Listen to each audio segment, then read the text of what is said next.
Hello everyone. आज के इस वीडियो में हम सीडीपी के क्वेश्चन देखेंगे और ये जो आपका क्वेश्चन पेपर है जैन 2021 में जो पेपर हुए थे ये उसके पेपर हैं। तो चलिए शुरू करते हैं। शुरू करने से पहले आप वीडियो को लाइक करें, शेयर करें। अगर आप चैनल पर नए हैं तो चैनल को सब्सक्राइब जरूर करें ताकि आने वाले सारे नोटिफिकेशन आपको मिलते रहें। तो हम अपना क्वेश्चन शुरू करते हैं। क्वेश्चन नंबर फर्स्ट कहता है, एक खेल क्रिया के दौरान चोट लगने पर रोहन रोने लगा। यह देखकर उसके पिता ने कहा, लड़कियों की तरह व्यवहार न करो, लड़के रोते नहीं हैं। पिता का यह कथन क्या दर्शाता है? तो पिता का जो ये कथन है ना, ये रूढ़िवादी को दर्शाता है, स्टीरियोटाइप को दर्शाता है। तो फर्स्ट कहता है लैंगिक रूढ़िवादिताओं को दर्शाता है। बिल्कुल सही बात है। लैंगिक रूढ़िवादिताओं की चुनौती नहीं, ये चुनौती की बात नहीं है। लैंगिक भेदभाव को कम करता है, ये तो ज़्यादा कर रहा है, कम नहीं कर रहा है। लैंगिक समानता को बढ़ावा देते हैं, नहीं। तो इसका जो सही आंसर हो जाएगा option number first is a right answer. Next question देखते हैं। ये कहता है एक प्रगतिशील कक्षा में क्लास में एक प्रोग्रेसिव क्लासरूम कैसा होना चाहिए? तो फर्स्ट कहता है आपका अध्यापक को अटल पाठ्यक्रम का पालन करना चाहिए, विद्यार्थियों में प्रतिस्पर्धा पर बल देना चाहिए, ज्ञान की संरचना के लिए प्रचुर मौके प्रदान करने चाहिए। इतना सारा प्रैक्टिस करने के बाद आई होप कि आपको ये बातें समझ में आ गई होंगी कि जहाँ बच्चे को जितना मौका दिया जाएगा, जितना वो इंटरेक्ट करेगा, जितना उसको अपॉर्चुनिटी मिलेगी, वो उतना ज़्यादा अच्छे से सीख पाएगा। फोर्थ कहता है विद्यार्थियों को उनके अकादमिक अंकों के आधार पर नामांकित नहीं करना चाहिए, लेकिन यहाँ लिखा है करना चाहिए, इसलिए आपका फोर्थ गलत हो जाएगा। तो आपका जो सही आंसर हो जाएगा third is a right answer. ज्ञान की संरचना के लिए प्रचुर मौके प्रदान करने चाहिए। नेक्स्ट क्वेश्चन देखते हैं। ये कहता है एक गतिविधि के दौरान छात्रों को संघर्ष करते देख एक अध्यापिका बच्चों को संकेत और इशारे जैसे क्या, क्यों, कैसे प्रदान करने को फैसला लेती है। लेवाइगोस्की के सिद्धांत के अनुसार जो अध्यापिका की जो यह योजना है वो क्या है? तो फर्स्ट कहता है बच्चों को अधिगम के लिए अनुत्प्रेरित निष्प्रेरित करेगी, नहीं, ये तो गलत हो जाएगा। अधिगम के लिए पार आधारभूत संरचना का काम करेगा, छात्रों में प्रत्याहार निकास प्रवृत्तियां पैदा करेगी, अधिगम की प्रक्रिया में अर्थहीन होगी। इसका जो सही आंसर होगा option number second is a right answer. ये अधिगम के लिए पार आधारभूत संरचना का काम करेगी। और ये स्कैफोल्डिंग पार की बात कौन करता है? तो लेवाइगोस्की करता है। इस टाइप के भी क्वेश्चन आ जाते हैं कि पूछ देगा, पार दे देगा और आपसे पूछ देगा किसने कहा है, इसके बाद कौन करता है? तो लेवाइगोस्की करता है। नेक्स्ट क्वेश्चन देखते हैं। ये कहता है बच्चों के समाजीकरण के संदर्भ में निम्न में से कौन सा कथन सही है? मतलब बच्चों के सोशलाइजेशन के संदर्भ में कौन सा कथन सही है? तो फर्स्ट कहता है विद्यालय सामाजिकरण का एक द्वितीयक कारक है और परिवार सामाजिकरण का एक प्राथमिक कारक है। बात तो सही है। जो फैमिली होती है वो मतलब कि प्राइमरी सोशलाइजेशन होती है और जो स्कूल होता है वो सेकेंडरी होता है। सेकेंड कहता है विद्यालय सामाजिकरण का प्राथमिक कारण कभी नहीं हो सकता है, समक्षी समाजीकरण का भी प्राथमिक कारण नहीं हो सकता है, परिवार एवं जनसंचार दोनों समाजीकरण के द्वितीय कारक नहीं। परिवार प्राइमरी है, मतलब फर्स्ट है, प्राथमिक है, और जो विद्यालय है वो सेकेंडरी है, मतलब द्वितीयक है। तो इसका सही आंसर हो जाएगा option number second is a right answer.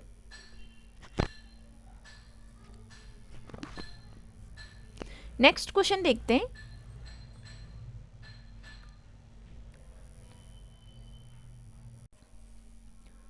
Next question कहता है बहु बुद्धि का सिद्धांत जोर देता है, जो मल्टीपल इंटेलिजेंस किस पे जोर देता है? तो फर्स्ट कहता है बुद्धि लब्धि केवल वस्तुनिष्ठ परीक्षणों द्वारा ही मापी जा सकती है, ऐसा नहीं है। तो आपका फर्स्ट गलत हो जाएगा। जो बहुबुद्धि है, मल्टीपल इंटेलिजेंस है, एक आयाम में बुद्धिमत्ता अन्य सभी आयामों में बुद्धिमत्ता निर्धारित करती है। क्या ये सही बात है? गलत बात है। थर्ड कहता है बुद्धिमत्ता की भिन्न दशाएं होती हैं, बुद्धिमत्ता में कोई व्यक्तिगत भिन्नताएं नहीं होती है। तो इसका जो सही आंसर हो जाएगा option number third is a right answer. जो मल्टीपल इंटेलिजेंस होता है वो बुद्धिमत्ता की विभिन्न दशाएं होती है। तो option number third is a right answer. Next question कहते हैं लॉरेंस कोहलबर्ग के सिद्धांत के अनुसार किसी कार्य को इसलिए करना क्योंकि दूसरे इसे स्वीकृति देते हैं नैतिक विकास के डैश चरण को दर्शाता है। मतलब तो फर्स्ट कहता है प्रथापूर्व, प्रथागत, उत्तर प्रथागत, अमूर्त, संक्रियात्मक। ये प्रथागत कभी कभी ना आपको हिंदी में कोई टर्म नहीं समझ आ रहा है तो आप उसको इंग्लिश में जरूर देख सकते हैं। Pre conventional, conventional, post conventional, formal, conventional. तो पूछ क्या रहा है, कोहलबर्ग किस कार्य के लिए करना क्योंकि दूसरे इसे स्वीकृति देते हैं, मतलब दूसरे इसको स्वीकृति देते हैं उस लिए करते हैं। तो ये नैतिक विकास के कौन से चरण को दर्शाता है? तो आपका इसका सही आंसर हो जाएगा option number second is a right answer, conventional level. Next question देखते हैं लेव वाइगोस्की का सामाजिक सांस्कृतिक परिप्रेक्ष्य अधिगम प्रक्रिया में डैश को महत्व पर जोर देता है। सांस्कृतिक उपकरणों, गुणारोपण, अभिप्रेरणा, संतुलीकरण। तो इसका सही आंसर हो जाएगा option number first is the right answer, सांस्कृतिक उपकरण, कल्चर टूल। लेव वाइगोस्की ने किस किस बारे में बात कही है? संस्कृति के बारे में बात कही है, समाज के बारे, सोशलाइजेशन की बात कही है, लैंग्वेज की बात कही है। तो इसका सही आंसर हो जाएगा first is a right answer. Next question देखते हैं जीन पियाजे अपने संज्ञानात्मक विकास के सिद्धांत में संज्ञानात्मक रचनाओं को डैश के रूप में वर्णित करते हैं। मनोवैज्ञानिक उपकरणों, उद्दीपक अनुक्रिया संबंध, विकास का समीपस्थ क्षेत्र, स्कीमा मनोबंध। तो आपको पता ही होगा कि जीन पियाजे विकास समीपस्थ है, escape folding zone of proximal development की बात नहीं करता है। तो आपका थर्ड गलत हो जाएगा। मनोवैज्ञानिक उपकरणों की भी बात नहीं करता, उद्दीपक की भी बात नहीं करता है। तो इसका सही आंसर हो जाएगा स्कीमा। जीन पियाजे अपने संज्ञानात्मक विकास के सिद्धांत में संज्ञानात्मक संरचनाओं को स्कीमा मनोबंध के रूप में वर्णित करता है। तो option number fourth is a right answer. Next question देखते हैं जीन पियाजे के संज्ञानात्मक विकास के सिद्धांत में पूर्व संक्रियात्मक अवस्था में विकास का मुख्य गुण क्या होता है? अमूर्त सोच का विकास, विचार सोच में केंद्रीयकरण, परिकल्पित निगमनात्मक सोच, संरक्षण और पदार्थों को क्रमबद्ध करने की क्षमता। तो इसका सही आंसर हो जाएगा option number second is the right answer, विचार सोच में केंद्रीयकरण। Centration in thought. Next question देखते हैं विकास के संदर्भ में निम्न में कौन सा कथन सही है? Which of the following statement is correct in context of development. मतलब डेवलपमेंट के संदर्भ में कौन सा कथन सही है? तो फर्स्ट कहता है विकास की दर सभी संस्कृतियों में सभी के लिए समान होती है। क्या ये बात सही है? गलत बात है, सभी के लिए तो समान नहीं होती है। विकास केवल विद्यालय में होने वाली अधिगम से होता है? नहीं, विकास तो आपका हर जगह हो रहा है। आप कहीं खेल रहे हैं वहाँ भी आपका डेवलपमेंट हो रहा है। थर्ड कहता है विकास केवल बाल्यावस्था के दौरान ही होता है? नहीं, केवल बाल्यावस्था के दौरान नहीं होता है। ग्रोथ तो एक सर्टेन एज तक होता है, पर जो डेवलपमेंट है वो तो होम टू टूम होते हैं। तो इसलिए आपका थर्ड गलत हो जाएगा। विकास बहुआयामी है, मतलब डेवलपमेंट इज मल्टी डायमेंशनल। तो इसका सही आंसर हो जाएगा option number fourth is the right answer. जो विकास है, जो डेवलपमेंट है वो मल्टीपल डायमेंशनल है, मतलब विकास बहुआयामी होता है। Fourth is a right answer. Next question देखते हैं जन्म से किशोरावस्था तक बच्चों में विकास किस क्रम में होते हैं? जन्म से किशोरावस्था तक जो बच्चों में विकास होता है किस क्रम में होता है? सांवेदिक, मूर्त, अमूर्त, अमूर्त, सांवेदिक, मूर्त, मूर्त। पूछ क्या रहा है? जन्म से किशोरावस्था तक, तो अमूर्त, मूर्त, सांवेदिक। तो इसका सही आंसर हो जाएगा ऑप्शन नंबर, पहले तो सेंसरी होगा, फिर कंक्रीट होगा, फिर अब्स्ट्रैक्ट होगा। तो option number first is a right answer, सांवेदिक, मूर्त, अमूर्त, sensory, concrete, abstract. Next question देखते हैं एक प्रगतिशील कक्षा में व्यक्तिगत भिन्नताओं को किस प्रकार देखा जाना चाहिए? मतलब एक प्रोग्रेसिव क्लासरूम में जो इंडिविजुअल डिफरेंस है उसको किस तरह से देखा जाना चाहिए? तो फर्स्ट कहता है आपका अधिगम की प्रक्रिया में बाधा के रूप में बिल्कुल नहीं देखना है हमें। अध्यापक के पक्ष पर असफलता नहीं। योग्यता आधारित समूह बनाने का मापदंड हमें योग्यता आधारित समूह नहीं बनाना है, होमोजीनियस नहीं बल्कि हेट्रोजीनियस समूह बनाना है, ग्रुप बनाना है। फोर्थ कहता है अध्यापन अधिगम प्रक्रिया की परियोजना के लिए महत्वपूर्ण है। तो इसका सही आंसर हो जाएगा important for planning of teaching learning process. Fourth is a right answer. Next question देखते हैं, एक समावेशी क्लासरूम में डैश पर जोर, एक समावेशी कक्षा में डैश पर जोर होना चाहिए।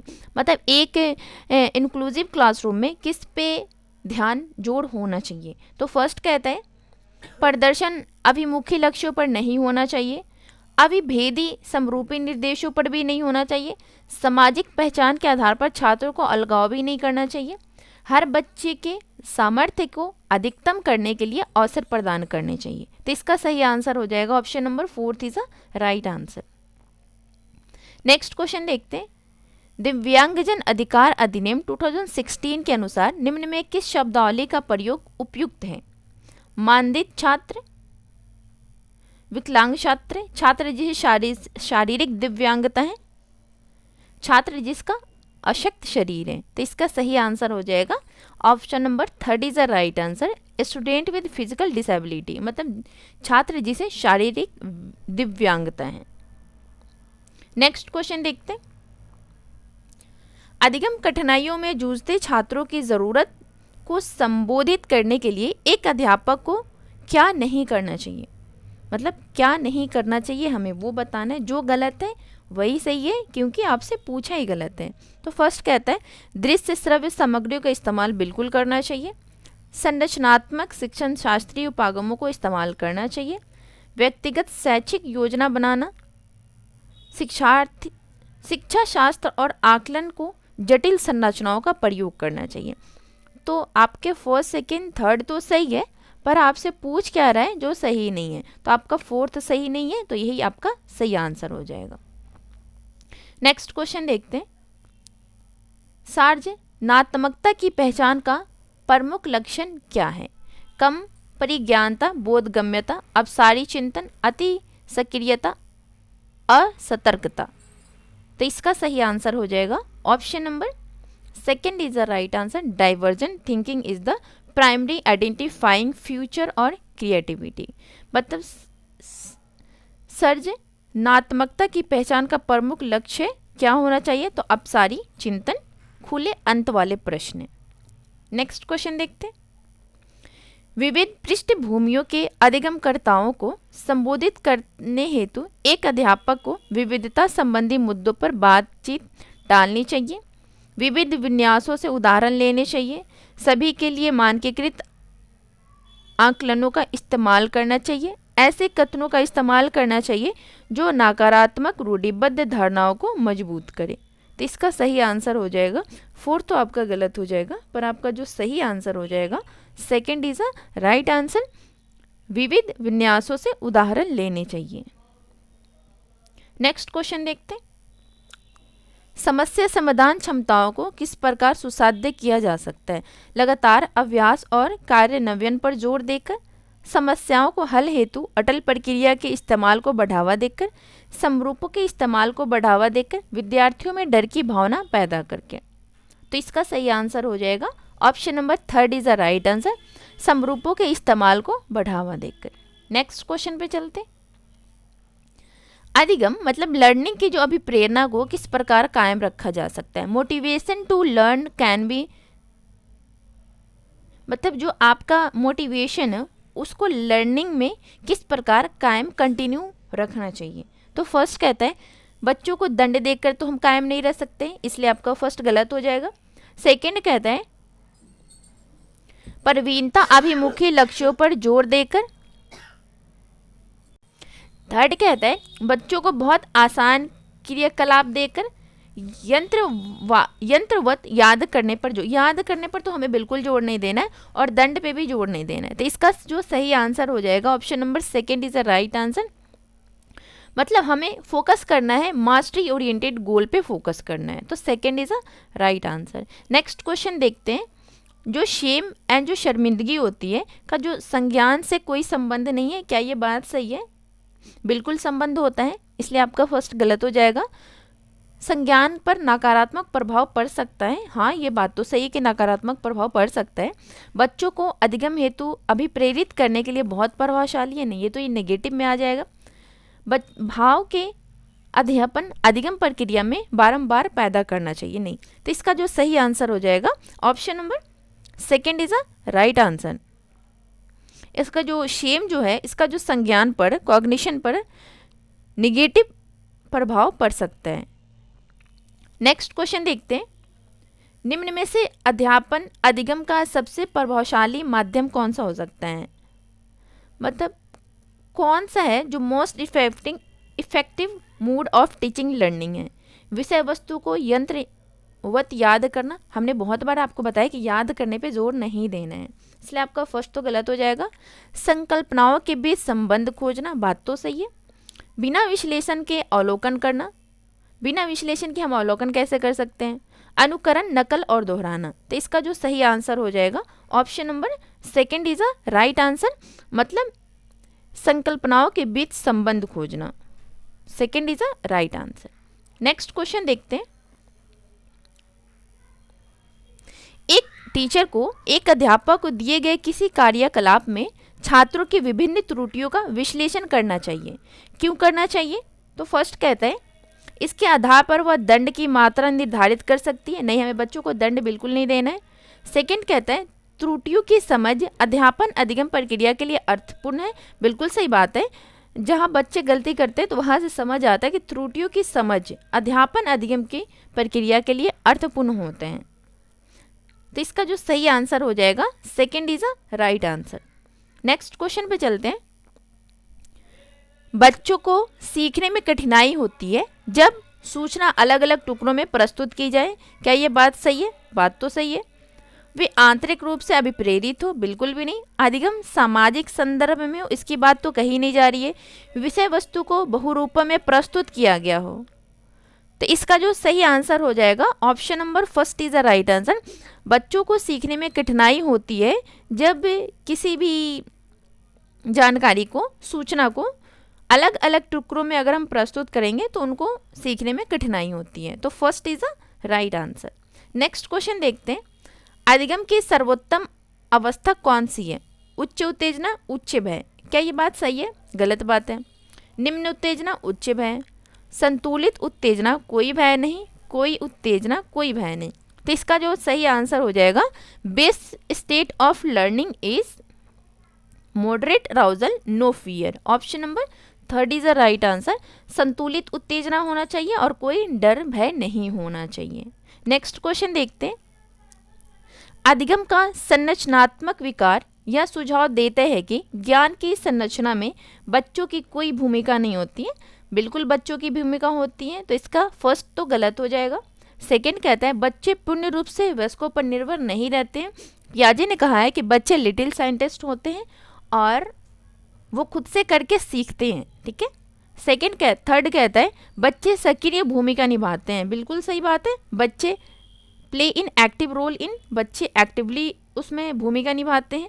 बच्चे पूर्ण रूप से पाठ्य पुस्तकों पर निर्भर नहीं होते हैं। तो इसका सही आंसर हो जाएगा फर्स्ट, सेकेंड, थर्ड तो गलत हो जाएगा, पर आपका सही आंसर हो जाएगा option number third is a right answer. बच्चे सक्रिय भूमिका निभाते हैं।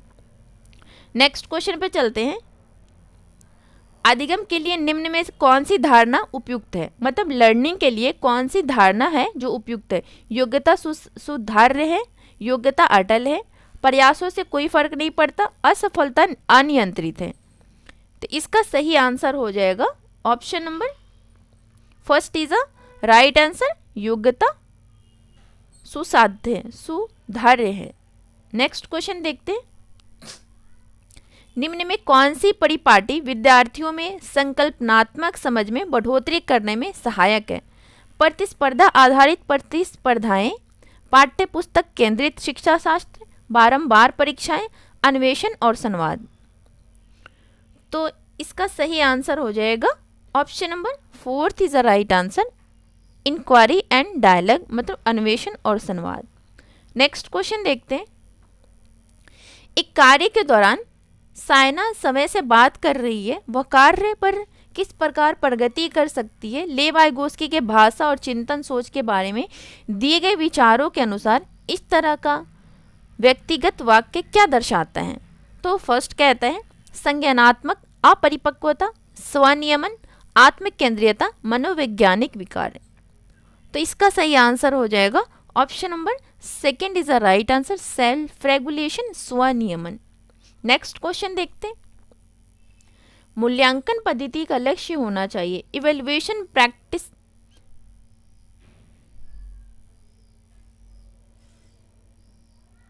जो मूल्यांकन है उसके पद्धतियों का लक्ष्य क्या होना चाहिए। विद्यार्थियों का नामांकित करना, क्या ये लक्ष्य होना चाहिए? नहीं, तो फर्स्ट गलत हो जाएगा।